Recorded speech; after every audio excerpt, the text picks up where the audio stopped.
Hi, and welcome back to It's Division. Well, there's trouble all over the world, and we're going to talk about at least some of it today with one of our favorite experts in the area, Austin Bay. He's a retired U.S. Army colonel in armor who served in Iraq, teaches strategy at the University of Texas, and is the author of numerous books, including Ataturk and A Quick and Dirty Guide to War, co-authored with Jim Dunnigan. Well, thanks for joining us, Austin.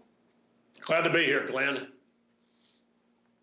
So the world is getting to be a more and more complex place lately. We've got developments in Ukraine, China and East Asia, and of course the Middle East. Let's start with the Ukraine. What's going on? Well, Glenn, I think the world is always a complex place. It's just a question of how much information people are willing to take regarding the reality of chaos, and also evil people that are going to use violence to achieve their ends. What's going on in Ukraine? Well, we last heard 3 weeks ago that the Russians, Vladimir Putin, was going to pull his army back from the border. And then 4 or 5 days ago, Vladimir Putin once again told us he was going to pull his troops off the border. I'm talking about the Russian army. During that 3 weeks, some of the games being played by Russian special forces and Russian intelligence agents and Russian agitation propaganda agents did not succeed in launching the pro-Russian revolt. Now, I believe that the Kremlin knows that a takeover by a Putin-led Kremlin is not popular, overwhelmingly popular, even among ethnic Russians in eastern Ukraine.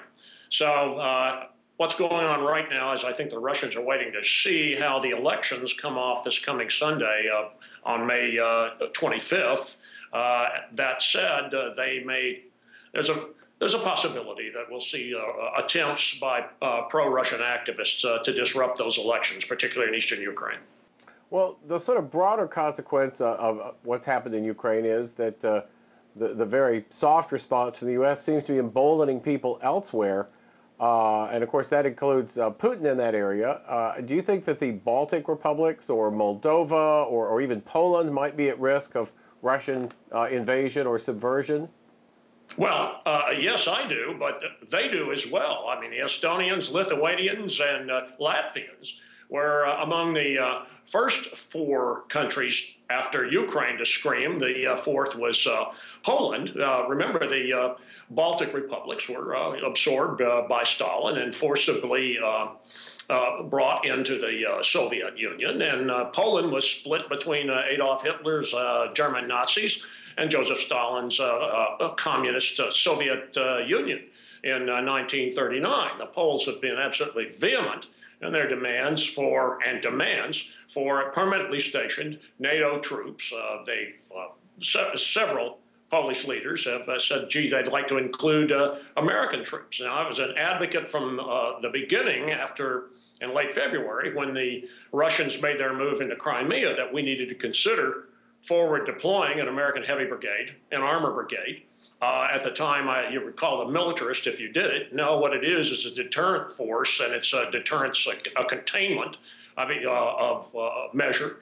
I notice now that even members of the Obama administration are using the term containment, neo-containment. Well, we're in a situation of belated response. You talked about U.S. weak response.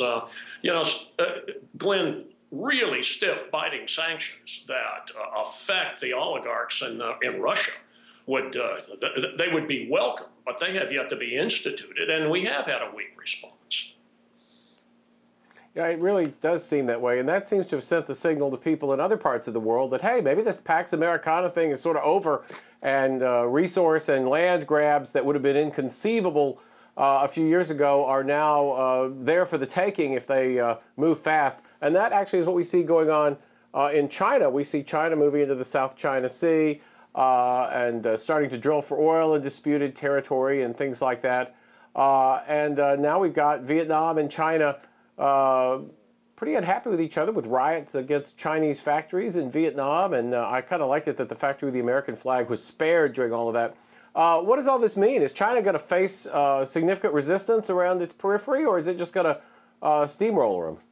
Well, Glenn, I addressed this in my Creator Syndicate column last week, which is when I call it, are we seeing a Crimean precedent? Now, I don't believe the Crimean precedent is something set in stone, but the weak response, the haphazard response, can't help but encourage expansionists everywhere. And I understand that China's move into the South China Sea is not something new at all. They made a grab in the Paracels in 1974. Once again into the Spratlys and Paracels later in that same decade. There was another one in the late 80s. And Vietnam and China have been sparring over maritime boundaries and rights within the Paracels. Basically, if you go look at the island chain in the South China Sea, the northeastern Paracels are occupied by China, and Vietnam claims the kind of the southwestern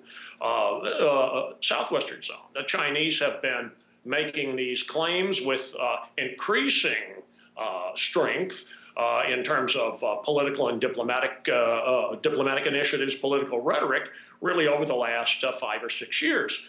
Where what I think is the irony is that after watching Crimea be annexed, remember, it's not just moved, Russia taking it, but they quickly annexed it and made it part of the Russian Federation. I think that explains in part Vietnam's escalation, where outright confrontation with the Chinese when the Chinese moved that rig in there. Now that rig had to move that huge mobile rig is a long. That takes a lot of lead time and a lot of planning, a lot of logistics behind it. The Chinese had a flotilla to move in. I mean, this was a planned diplomatic move. They didn't expect the Vietnamese to resist them with ships colliding, ramming, according to claims from both sides, Chinese using water cannons. And then you saw the anti-Chinese riots in Vietnam. The resistance by Vietnam, and I suspect you'll see increasingly similar fierce resistance to Chinese expansion. I think that comes back to watching what was done in Crimea. So what's the U.S. role here? Are we responding in any way? I mean, I think John Kerry said it was a bad thing or something, but other than that, have we done anything? We have the Obama administration has, but unfortunately, here I am. I'm backtracking on my lead sentence here. I'm imitating the Obama administration.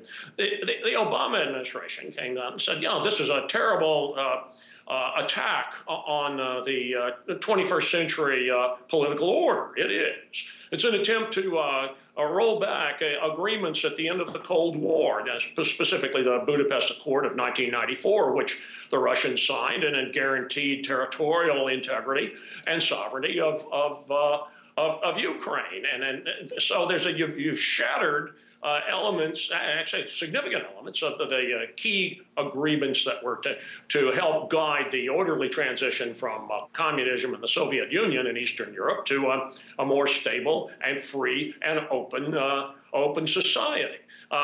What have we done? Well, we caught flat-footed. It's a reset of Obama's reset, and it's not one that the administration was prepared for. Again, sending a parachute battalion, which we did, on an exercise was a minimal response. I've come up with several other what I call they're not war-making operations; they're deterrent operations, and we really have not done them. Now, the thing is, the U.S. Navy's presence, though, let's go move to the Pacific, the U.S. Navy has a lot of strength in the Pacific. Obama, on his swing through the Philippines, said that we would help the Philippines defend their territory and their interests in their region. It was pretty strong. He made a similar statement with the Japanese that the Chinese heard us saber rattling. They said we were going to help Japan protect its sovereign territorial rights. And so they immediately, Senkaku Diaoyu comes up. Now, those are important things to say. The question is, though, is that We've seen Obama with his red line in Syria, which was supposed to be hard and fast because of the immorality of using nerve gas and chemical weapons on unprotected civilians. That had been a huge issue among the left in the United States, and particularly Samantha Power is now the Obama administration's UN ambassador. She made her bones on that in academia, and was always used that, you know, Republicans won't stand up for the oppressed in these situations. Well, here, Obama put out a red line, then of course, oh no, he really didn't do it. So when he comes and makes promises in the Philippines and with the Japanese, is he going to follow through? There's your question, Glenn. Is he? I don't know. Well, and in fact, you know, if you look at some other foreign policy debacles, Iran's kind of declared victory in Syria pretty much. Then meanwhile in Libya, that seems to be coming apart again. That was, of course, Obama's signature war of choice, started again under the idea of duty to protect. What's the future for that part of the world? Well, Glenn, how much time do we have? Do we have about 8 hours to discuss Libya? You know, look, let me put in a plug for strategypage.com, which is what Jim Dunnigan and Al Nofi and I, that's our the website that we run.